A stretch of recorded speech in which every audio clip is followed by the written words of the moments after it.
Good afternoon. It's Wednesday, the 10th of June 2020, just after 1 o'clock. Welcome to UK Column News. Your host today, Mike Robinson, myself, Brian Gerrish, and we're delighted to be joined by Alex Thomson, bringing us Eastern approaches from the Netherlands. Well, should we be clapping or not? Well, this is the question. So the 5th of July is the date for one final clap. There's an entire campaign that's been set up to deal with this. Brian will be coming onto that in the not too distant future. But the thing that I wanted to ask is, should we be celebrating the NHS in this way? And I suggest that we shouldn't. Now, of course, I'm not in any way disparaging any of the work of any of the doctors and the nurses here. What we're really talking about is the NHS in the sense of the policy, the organisation itself, and the management, not the people on the coalface. But let's just remind ourselves with the latest excess mortality statistics, obviously the numbers coming back down towards the average of the last 5 years, as we would expect. But if we put the alleged coronavirus deaths on here, we can see a large red area, which, well, represent lockdown deaths. We've covered this before, but we're bringing this up to date. So let's show what we think the actual figure is of lockdown deaths. If we take the Italian model as an example, where they reviewed their coronavirus deaths and decided that 12% was the 12.5%, sorry, was the number of deaths that were actually attributable to coronavirus rather than those that the headlines suggested were. And let's put on a dotted line here which shows the date that we entered lockdown in the UK. So the question is, what has caused these lockdown deaths? Well, let's have a look at the policy that the NHS has pushed through. First of all, they imposed blanket do not resuscitate orders. Now, there was quite a backlash to that, and they said that the blanket with DNR order was withdrawn. I'm not certain that in practice it quite worked that way, but anyway, that's one thing that they did. They returned infected people to care homes, or at least they returned people from hospital to care homes that they didn't know the status of. Many of them were infected, and that made the situation much worse in care homes. But alongside the blanket DNR, they of course instructed care homes not to call emergency services if somebody was in the need of it, and this resulted in many more deaths in care homes. Then of course, within the NHS itself, non-essential surgery was cancelled, including cancer surgery and other, I mean, they called it non-essential. Was it? I would suggest not. Then, of course, cancer care such as chemotherapy, radiotherapy was effectively stopped for many people, most people in fact. We saw the results of this in the form of empty wards and empty accident and emergency. And that, just to stress that one, Mike, that was reported to us over and over again by people within the NHS from across the country, from nursing staff level up to consultant level, all saying the same thing, that the wards were virtually unused, and A&E at 30% or less. Absolutely. And then finally, no proper GP cover. Now, people that we've been speaking to in the last couple of days are saying that finally, in the past week, they're starting to have calls coming into GP surgeries that are of the normal types of things that they would expect to receive. They're still not getting face-to-face. Nobody's getting face-to-face appointments with GPs. It's still remote. But there has been no proper GP cover over the last number of weeks. So that, Brian, has resulted in deaths. Now, the question then, how has the BBC covered this? Well, here's this from yesterday. Coronavirus weekly death figures continue to fall. So that's good news, according to the BBC. They produce a graph similar to mine, of course, because it's all based on Office for National Statistics numbers. But then they show this 3 ways to measure coronavirus deaths. And so they've listed there, they've produced a graphic of deaths with positive test result, death certificate mentions for COVID-19, and deaths over and above the usual number for this time of year. Well, if you take the first and the last and subtract that, you get 23,111 deaths, which even the BBC acknowledges are unexplained. So, you know, if you assume that the BBC's figures are correct, there are many people would dispute those figures because, of course, people that died with coronavirus didn't necessarily die of coronavirus, and we don't actually know what the figures are because there were no post-mortems done. But let's just, for the sake of an exercise, take their figures there. They're acknowledging 23,111 unexplained deaths, Brian, but there's no question from the BBC about why these non-COVID deaths, excess deaths, have arisen. No, there's no comment from the BBC at all. Tens of thousands of elderly people have died, and the BBC doesn't want to do any investigation into that at all. But the other thing on that on those red bars that you've shown there, the last one, of course, ends with the biggest figure. So for the person reading through, particularly if you're doing it quickly, the BBC knows what is the last number that will stay in your mind, 63,000 over the normal number of deaths. So this is the fear promulgation that the BBC is so desperate to continue to go to push, even though we know that this virus is over. Yes. Now that BBC article quotes this gentleman, Nick Stripe, from the Office for National Statistics, who said that some deaths involving coronavirus in care homes will have brought forward deaths that might have otherwise happened relatively soon. So that's okay then.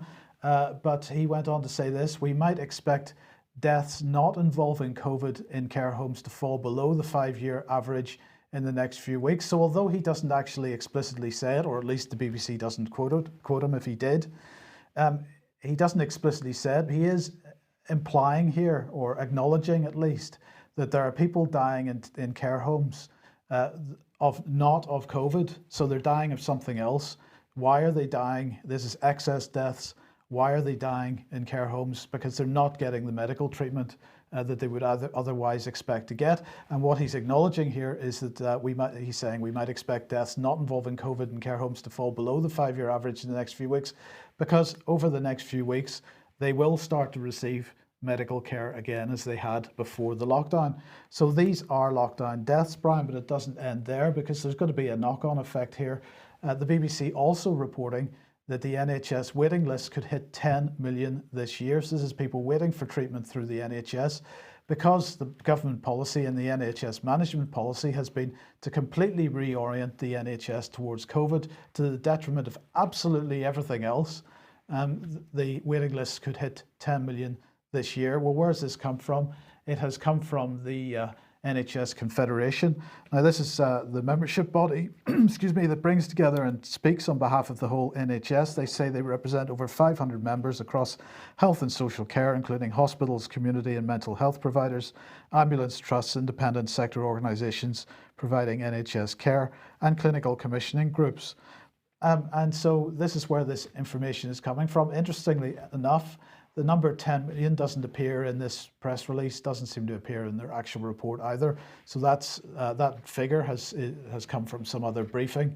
But anyway, we'll come back to this question. Should we be celebrating the NHS? Well, based on what we've just said, our argument is not in its present form, but here's the danger. The question is what's coming next? And this is probably going to be a theme of this program as we work our way through it. What is coming next? Because, of course, the NHS Confederation is pushing this, the NHS reset. So we've got to go back, reset the NHS, do something different with it. And does that mean moving back to a position that we were maybe in 40, 50 years ago, Brian, where the NHS was actually showing care for people rather than just running a sort of industrialized health service? Or are we going to head more towards privatization or some other form of so-called healthcare, insurance-based US-style healthcare?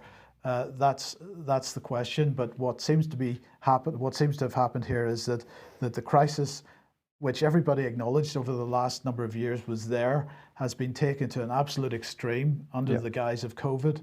And here we're going to have a reset and something new come along. something new and what's that going unpleasant. to be? Yes. Well, Mike, we've already reported on this, haven't we? That we've got GCHQ, we've got the Ministry of Defence now involved in the NHS. We are talking about the use of AI. We're talking about massive data sharing. We're going to push vaccines. There's no doubt that that's going to head towards compulsory vaccinations, which the NHS is going to lead. It must do. So we can see where it's going. Perhaps we should bring Alex in here for a view on what we've just reported. Well, of course, if you're born in Britain or in several other English-speaking countries with the equivalent of the National Health Service, you're not allowed to say anything bad against it, are you? That's the distinctive of Britain and the countries that follow its lead most closely. I think of the Irish Republic and Canada that have very comparable National Health Service models. It was perhaps born and conceived with good intent, the NHS, because you have this post-war Labour government, the prized government of Aneurin Bevan and Clement Attlee. And what's entered the national ideology about this is that they wanted the care to be free at the point of delivery. So, in a good sense, all they wanted the NHS to be was a way of taking care of the bill. So the hospital remained an entity of its own with its own staff, procedures and its own care protocols and its own philosophy and so on. That is still the case on the continent, where they have the so-called Bismarckian model, where your employer or ultimately the state co-pays with your insurance. So that is why we see the Germans in the current crisis pointing the finger at Britain and Ireland and Canada and parts of the US, particularly the cities, and saying you are able to get away with, or your councils are allowed to get away with massive deaths in care because of the central command that you have, whereas we on the continent don't have that. Something has gone very fundamentally wrong from the outset. We have over the years covered some documents coming out of the period around 1968, where the thinking is after the NHS, the talk gets going that the NHS is unfundable in perpetuity because of the ratchet of expectations. Each generation regards more and more things as essential care to which they're entitled, and that becomes unfundable through general taxation. That's one part of it. But ultimately, the problem, I think, baked into the NHS from the outset, and we have to say it, even if it's considered rude, is that it was a managerial model. It's even despite the best intentions, and British clinicians, researchers, nurses remain among the best in the world, obviously. From the outset, there was managerial thinking. Look at the other things that came in the same package from the same post-war government. Town and Country Planning Act, British Nationality Act, further regulation of the ownership of weapons for self-defense, a whole package of things which a lot of people who are vaguely left-wing will say, oh, what are you going on about, libertarian, sacred cows. But taken as a package, what they do is say that the government is going to be the monopoly. The Education Act of Rab Butler being the most famous example from the same government, and of course European Military Union. All of these are saying the British government in Whitehall and in local government, its subsidiary, is going to regulate and control how you live your life. Now, if you start off with that philosophy, you're going to end up with this kind of deformation. Yeah, and I think we're going to suffer from it unless we do something about it. Well, let's follow on with the clap, but I came in from the BBC website looking also at that NHS waiting list, because there it was early this morning on the left-hand side. But what caught my eye opposite was the fact that important news from the BBC that zoos and safari parks were going to reopen on the 15th of June. However, I also noticed that when your eye was drawn to the zoos and safari parks, because that's much more important than industry or schools getting properly open, what did we have? Well, we had the subliminal NHS and the heart advert. And what's that? A giraffe. Yes, but what's it wearing on its head there, Brian? Well, I think that's a heart. I think at the back. Is it or is it a crown? I'm not sure, but anyway. Well, it could be, but the NHS is definitely there. And I thought, well, how fascinating that the BBC is here using applied psychology to get that NHS message in front of people. Is this because the BBC views people in the NHS as being zoo animals? I'm going to say probably, possibly, Mike. Probably not, but possibly. But one thing for sure, why is there so much focus on the NHS? Because it is a massive employer. and it infects the lives of everybody in the country. This is why the concentration on the NHS, if you control the NHS, you are controlling the population. So let's have a look at the clapping. This was the Express a couple of days ago. Clap for our carers. How long does the clap last? Clap for Carers is a campaign where people can thank the NHS workers and others who've been on the front line for Britain's fight against coronavirus. Now, I think it's significant that the Express knows that in that headline, they're really taking the mickey out of people, aren't they? Because there's the double entendre of what the clap means. And we could ask, why would somebody choose to have a support initiative for the NHS, which was going to be based on the clap? I think we might understand that when we look at the lady behind it. Here she is, Anne-Marie Plas. Now, she's actually Dutch. She married a British man. That's all we know from the newspapers, excuse me. So she comes into this country. She hasn't lived here that long. She lives in Brixton up in London. But as we will see in a minute, she decided that she'd seen support for the care system in Holland and that it was a good idea and she should bring it into UK. But what do we really know about her? Not a lot. But I'm going to say, because she's Dutch, I can accept that she wouldn't have picked up on the double entendre. She would have just picked up clapping, and she wouldn't have understood that actually this has got a dangerous double meaning of a sexually transmitted disease, in case there's any of our audience this afternoon who are not aware, excuse me. So where does it lead to? Well, it leads to this website, and this is where most of the information that she's putting out appears. Excuse me, just a quick drink of water there. But what is fascinating is that you can't get in contact with her directly. If you go to contact, top right, you're asked to fill in a box. And this is normally the way of formal government orientated type sites. But we'll say, okay, we can overlook that.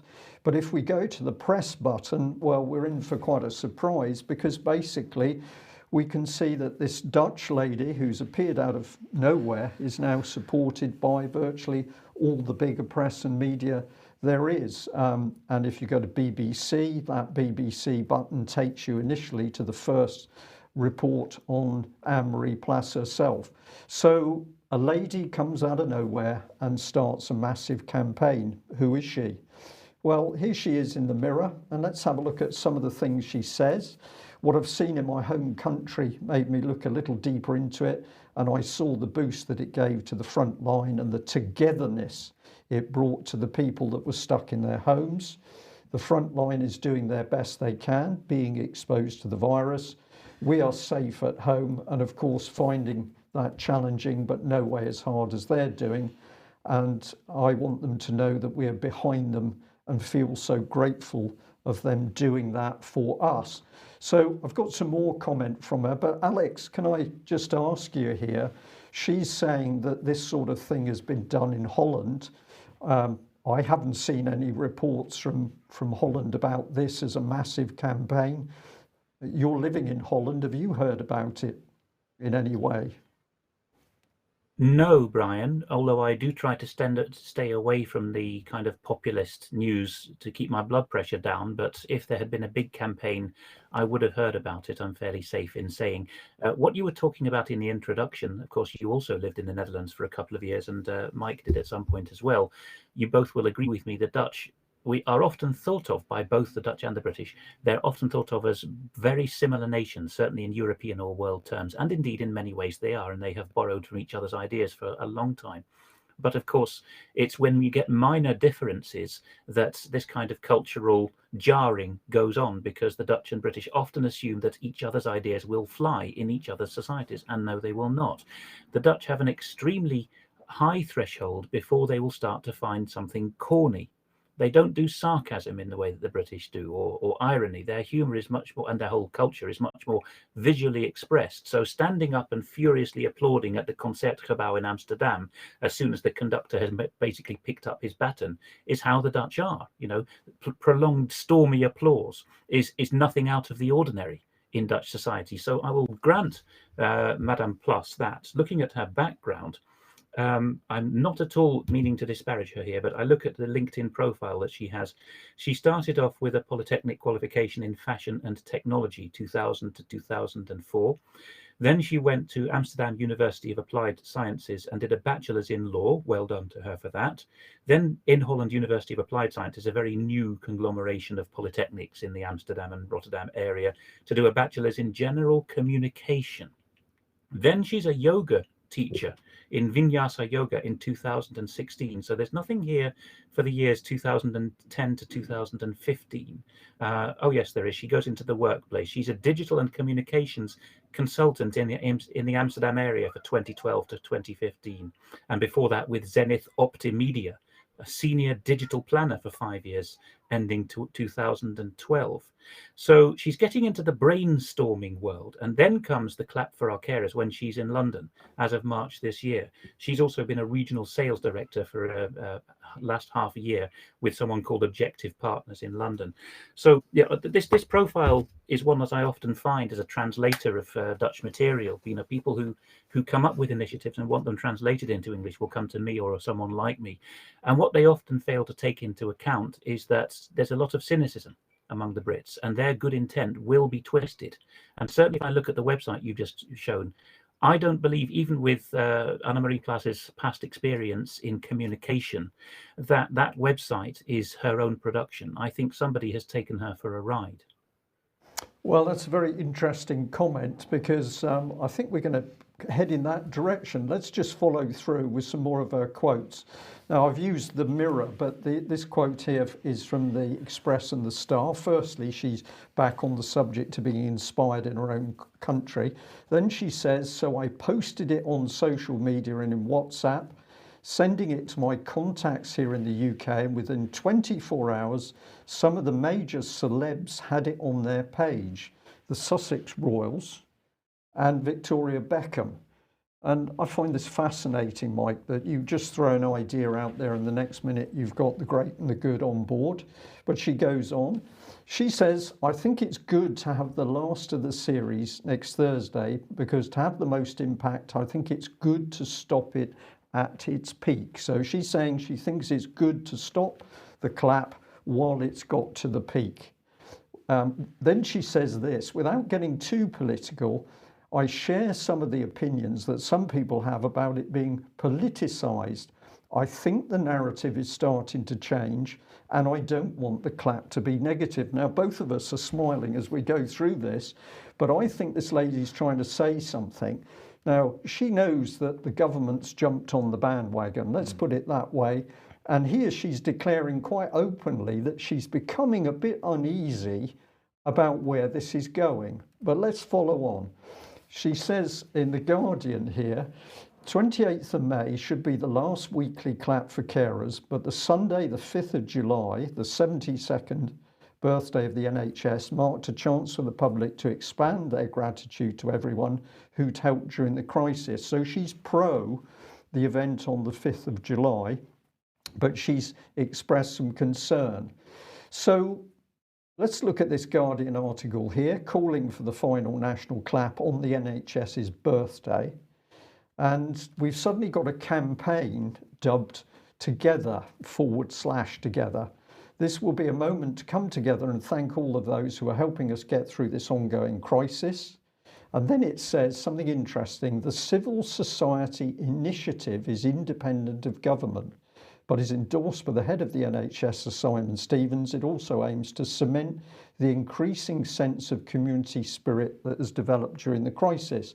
Now, I think this is suspicious language, but this really adds to it. Research for the Together campaign found that the public felt more connected to their neighbours than before the crisis. A poll found that 60% agreed the public response to coronavirus had shown the unity of our society more than its divides. So my question is, who actually wants to know how well the public is connected? Can't be this Dutch lady who's just come up with the idea of clapping. Now we've got the head of the NHS involved, and now we're suddenly carrying out surveys. I don't know who paid for those. But where did this lead? Well, it led through, as far as the word together is concerned, to NHS Charities Together. a very impressive image here. Who cares for the NHS heroes? You can. How? By donating us money. And if people care to go to this website, you'll be amazed at the number of charities that are collecting money for the NHS and working together. They're dealing with a mere £123 million. So this is big business is now suddenly in here somewhere. Where are we? Well, if we have a look at what they have to say, they're joining the call for everyone to get together for the NHS's birthday on July the 5th. So they're definitely involved. But this is where it gets interesting. The NHS has been working with the newly founded Together coalition to build a national moment where we can thank everyone who's helped them, and one that aims to reinforce the social connections we will need to get through the next stage of the crisis. So very interesting what's coming. And what are they talking about? A minute's silence on the evening of July the 4th, when people will be asked to light a candle in their window in remembrance of all who've died, and a moment of thanks and connection on July the 5th, when we can take part in one last countrywide clap of thanks and then stay out to raise a glass or have a cup of tea with our neighbours. But of course we won't be able to stay out because we're still locked down effectively, or we'll be trying to drink through a mask. But what is actually going on here? What's the next stage of the crisis? It's clearly not normality. And to finish this section, when you look at who's involved, well, here they are. We've got Sir Simon Stevens, NHS England Chief Executive, the Chief Nursing Officer, and the Most Reverend Justin Welby, who's actually chair of the steering group. So is this the coalition they're talking about, or is this one part of the coalition? But now we've got members of the government involved, because we've got Dame Catherine Granger and Baroness Doreen Lawrence, well, members of the Lords, but of course we've now got a higher level. Gary Lineker's in there. We've got Tim Peake, the astronaut, I believe, at the bottom. But what is this? Who are these people? And is this really the top priority for an NHS with a 10 million waiting list? I think we'd probably say not. And I'm just going to leave our viewers and listeners with this one to say, well, have we got the government's behavioural insights team in here? And is this a psyop to actually brainwash people into this almost religious reverence to the NHS? Particularly the lighting the candle the night before. Yeah, absolutely. Yes. Lighting the candle and the minute's silence, this is serious stuff. This is wars. This is remembering the war dead. I believe that this is playing with the nation's minds. And of course, while the nation's minds are on that, possibly safari parks, they're not looking at the restructuring of government. Alex? Yes, well, it's possible that the candle lighting idea itself came from Anna Marie Plus, in which case we would cut her some more slack, because that kind of demonstrative gesture is 10 a penny in the Netherlands and doesn't have the kind of war commemoration overtones that it would have in Britain or Finland, for example, where you only light a candle in the window for Independence Day every year. But it could just as well have come from some British members of that steering group. You mentioned there Gary Lineker. Well, someone in the chat box has just reminded us that a couple of years ago, when the Brexit vote went the way that Gary Lineker didn't want, he said that those who voted to leave the European Union would be dead before the country left. Was that a prophecy or a threat? Yeah, Good fascinating. question. Yes. Fascinating.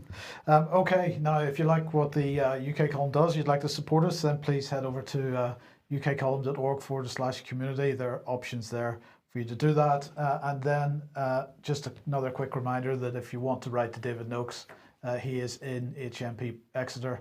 That's 30 New North Road, Exeter, EX4 4EX, and his prison number is A7081DY.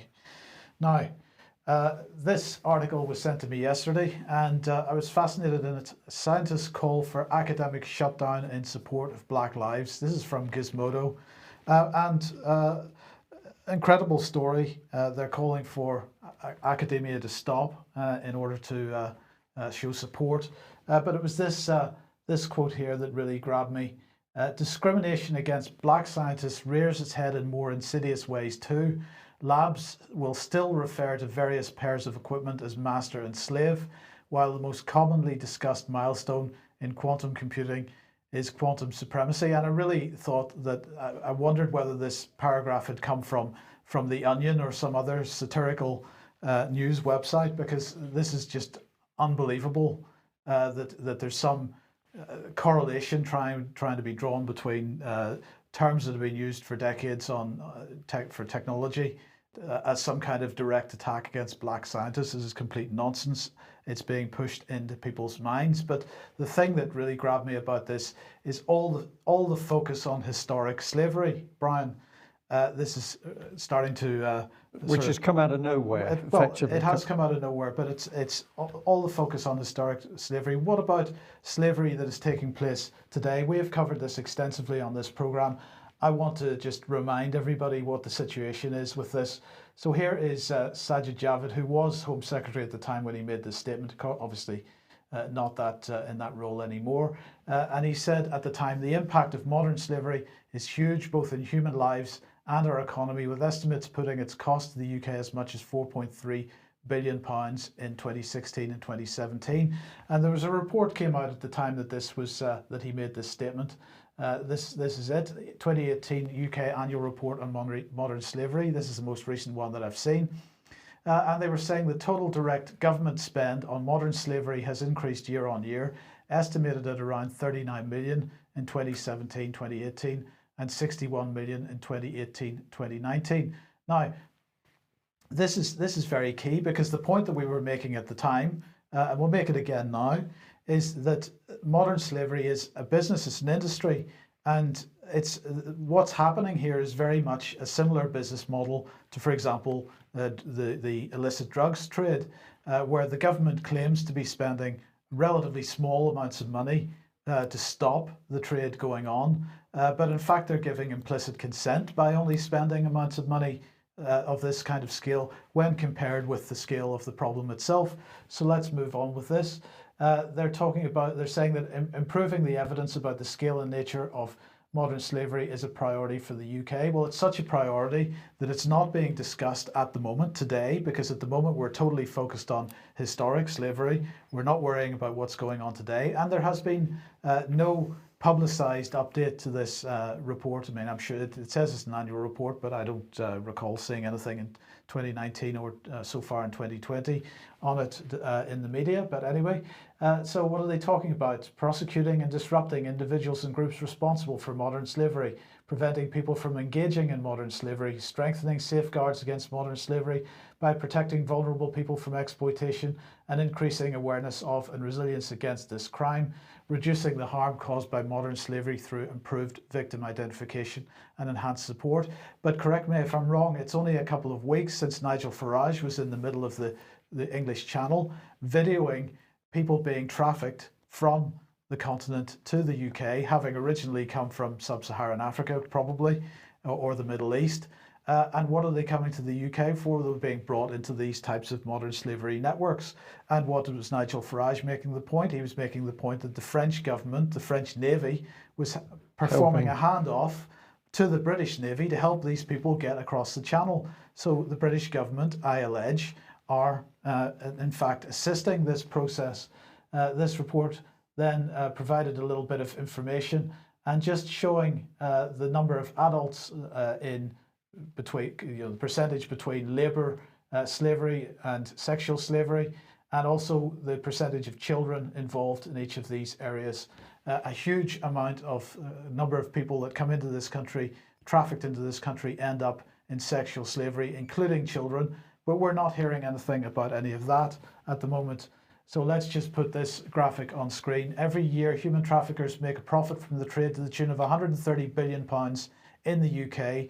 There are 21 million victims of modern slavery worldwide. 54% end up in sexual exploitation, 38% in forced labour, 8% other forms of modern slavery, including forced removal of organs.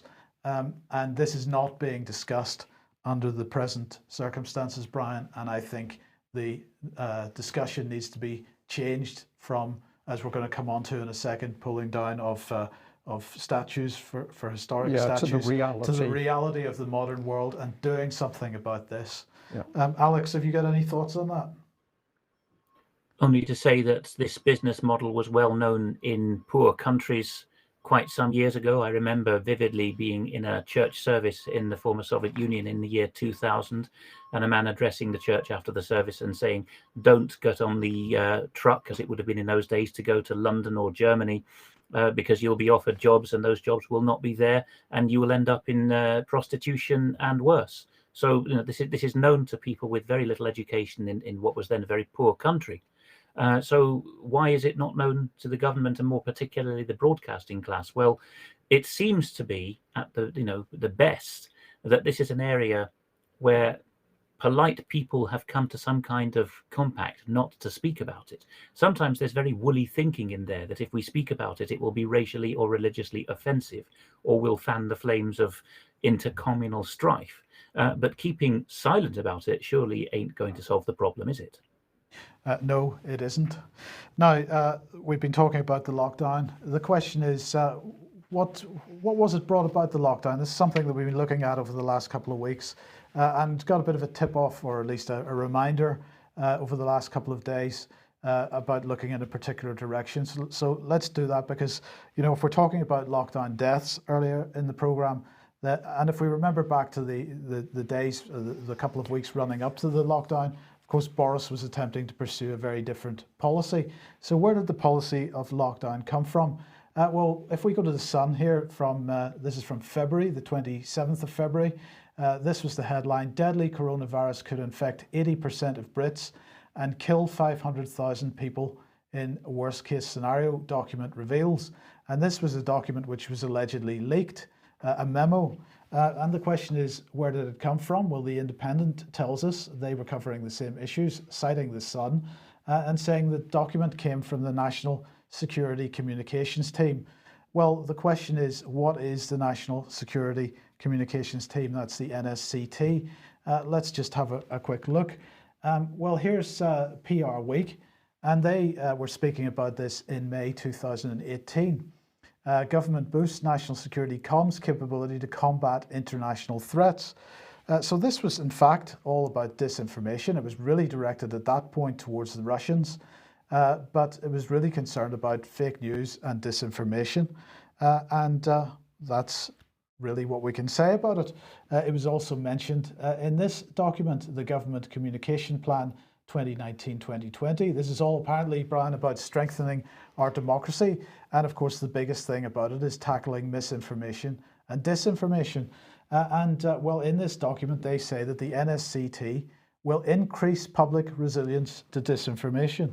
So why is an organization there which is supposedly dealing with disinformation, maybe running fact-checking or offering corrections to information, why are they producing memos about the number of people that are going to die as a result of COVID-19? I don't have an answer to that. I don't know whether the NSCT had been in communication with Mr. Ferguson, for example, Professor Ferguson, but nonetheless, this memo that the mainstream media was talking about had come from this organization. So where did that come from? Well, it came from the government's efforts to control the narrative, which really began in early 2018. And so in March 2018, we had the National Security Capability Review, which was published, I think, in March 2018. And that established the fusion doctrine, which we've discussed quite a bit on this program in the last couple of weeks. And it also established the National Security Communications Team. Then in April 2018, the Rapid Response Unit in the Cabinet Office was set up. And this, again, is there to deal with disinformation and misinformation. So it's amazing how many groups are being set up to deal with that. And then in July that year, we had the Rapid Response Mechanism set up.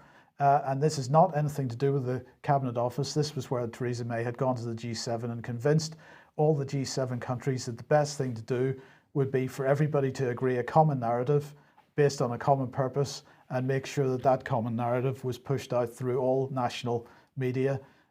So this is all about control of the narrative. Now, we've shown you this diagram over the last couple of weeks. Mark Sedwill there, who is head of the Civil Service. He's also head of the Cabinet Office. He's also National Security Advisor, therefore head of the National Security Council, ultimately in control of all the various intelligence agencies, GCHQ, Security Service, Secret Intelligence Service, and the new Joint Biosecurity Centre. But of course, he is also therefore, as by dint of being in charge of the Cabinet Office, in charge of the Rapid Response Unit. He's in charge of the National Security Communications Team, and therefore indirectly in charge of 77th Brigade and the new 13th Signals. So we've got this nice little nest of vipers here set up to try to control the narrative. But if we just put this in a little bit of slightly different context here, since he is in control of the National Security Communications Team, and the National Security Communications Team seems to have been pushing out the material which the mainstream media have used to push for the lockdown. So he's used the mainstream media to do that. The mainstream media that's resulted in pressure from the public on Boris Johnson to change his policy. And of course, pressure has been coming from Mark Sedwill as well to put pressure on Boris Johnson to change his policy. I'm putting the responsibility for the lockdown and therefore the responsibility for all the deaths as a result of lockdown at the feet of Mark Sedwill. He is Mr. Lockdown. And we've got to again ask this, why this man has this unprecedented level of control and power in this country, Alex, because this is the first time in history that we've had all these branches of government in the hands of one man. Yes, Mike, and there are no counterbalances to it now, because the Cabinet Office or certain subcommittees of it where Mr. Sedwill floats around are actually unchecked and unbalanced now. There used to be much more personal, vigorous exercise of Crown prerogative by the Queen or by the Prime Minister, and that has now been spun out into what you could call a corporate Crown. The basic, the final decisions on what is just, what is constitutional, no longer take place in broad-based institutions, but increasingly the final backstop is the Cabinet Office for many of these models. An entity which we should perhaps bring into this dialogue is the Privy Council. It's often not reckoned with that the Cabinet itself it's often thought of as a committee of ministers that comes out of Parliament or has its base in Parliament. Well, they're drawn from Parliament in the Westminster model, the better to convince us that we have representative government. But no, at law, the Cabinet, as in Cabinet Office, which is the civil servants for them, is an executive subcommittee of the Privy Council, around 800 people sworn to secrecy and to do the monarch's bidding in a not very constitutional or common law way. Likewise, the old law lords, now the Supreme Court, is a judicial subcommittee of the Privy Council. The separation of powers breaks down at that point. When you get to the ring of people around the Crown, who now call themselves the Crown, they're a corporate Crown. They don't have a judicial branch, an executive branch, and a legislative branch anymore, or separation between civil service and ministers. It's just, we are the crowd around the Queen. All your justice, your law, your policy comes via us, right? So the way into that bubble is through Mr. Sedwill. So that's why he has amalgamated everything together. But that is not to say that he's running the policy. He's occupying what we at UK Column now call the throne. He's King Mark on the throne. But who crowned him? It wasn't the Archbishop of Canterbury.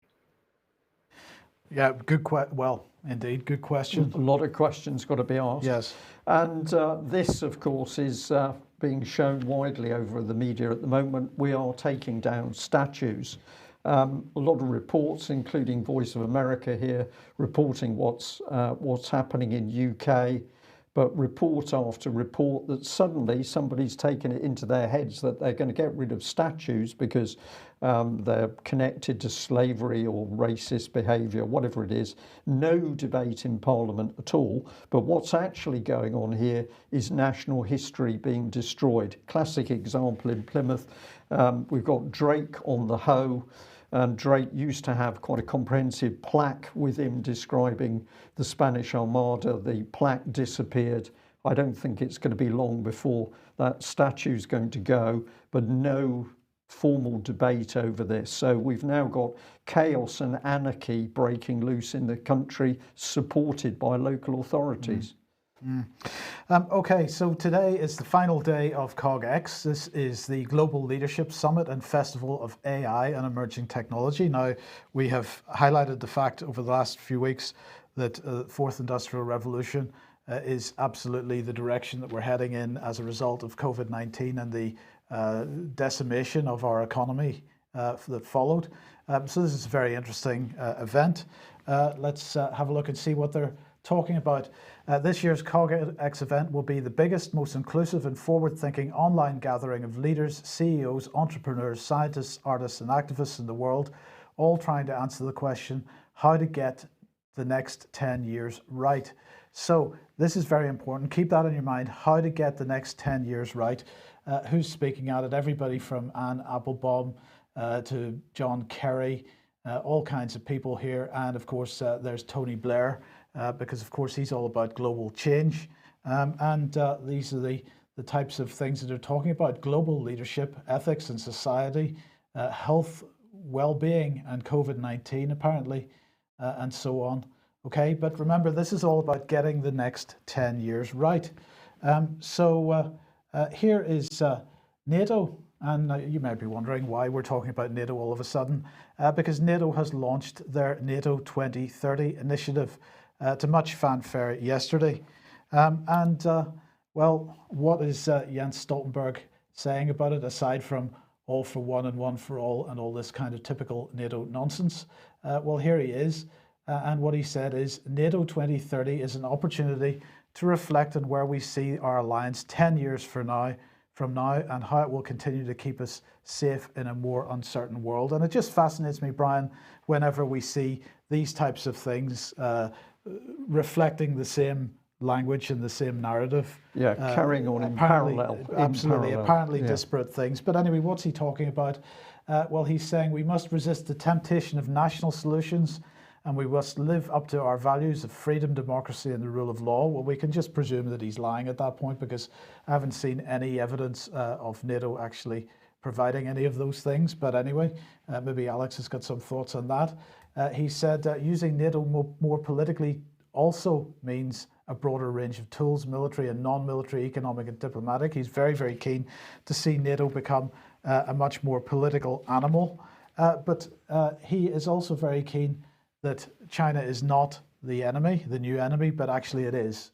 It's very interesting. Now, so what is NATO 2030 all about? Well, it's a shift in centre from Europe to more global: Australia, New Zealand, Japan and South Korea. So if we're saying that China is not the enemy, but actually China is becoming much more dangerous and so on, so really it is the enemy, he is reflecting a shift in policy for NATO from a European position to a more global position.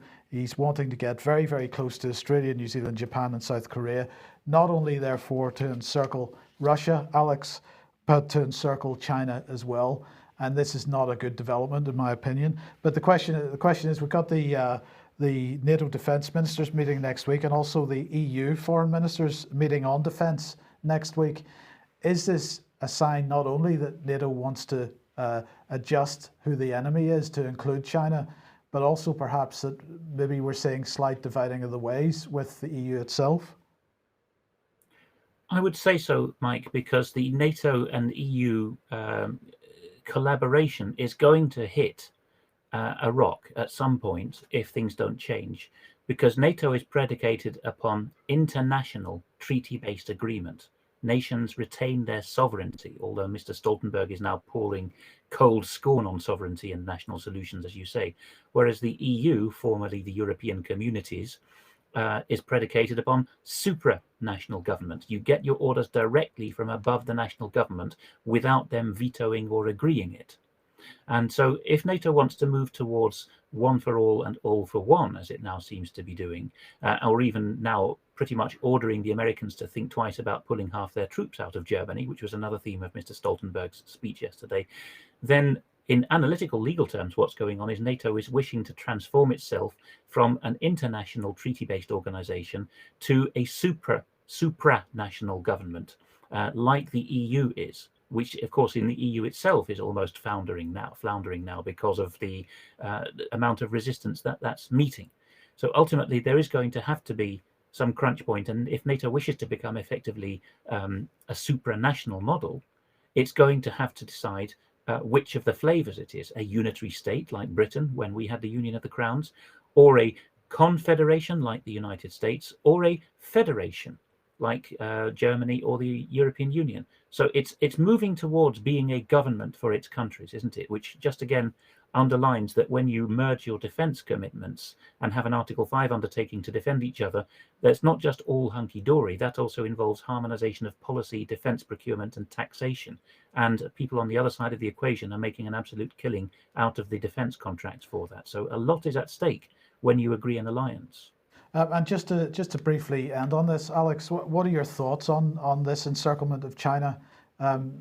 It really is not, to me, it just doesn't seem like a sensible development. No, it's never worked in history. Russia has been used to encirclement in a way Germany has been as well, and Britain and France avoided it somehow because they were more maritime superpowers. But China, of course, has always had this interesting situation of being effectively landlocked because of the mountains and deserts around its northern, western, southern fringes, jungles, and its only real outlet heretofore has been through the China Sea. And now there's this blockade, or effectively lining up for a blockade, the 9-dot line, to keep China either blockaded or, from the Chinese view, keep the sea lanes open. So there's a lot of contention about that.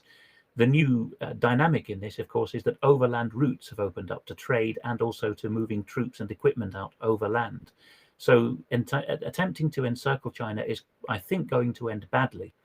Because the dynamics are totally different. It's a 19th century doctrine which is facing up against 21st century technology. Yes. Okay, thanks for that. Well, I think we're at the end of today's news, so we thank our viewers and listeners for joining us. Thank you, Alex, for joining us as well.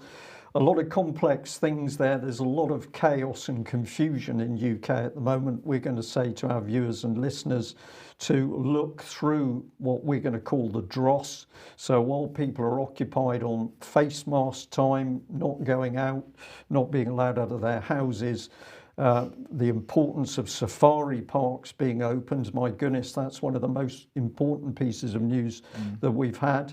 While you're focused on that, you're not looking at what the deep state is doing in UK, and the deep state is dismantling our constitution and law very quickly indeed. It can be stopped, but it requires enough people to be focused and answering the questions. Research what we've given you today, and we'll be back at the same time on Friday. Bye-bye.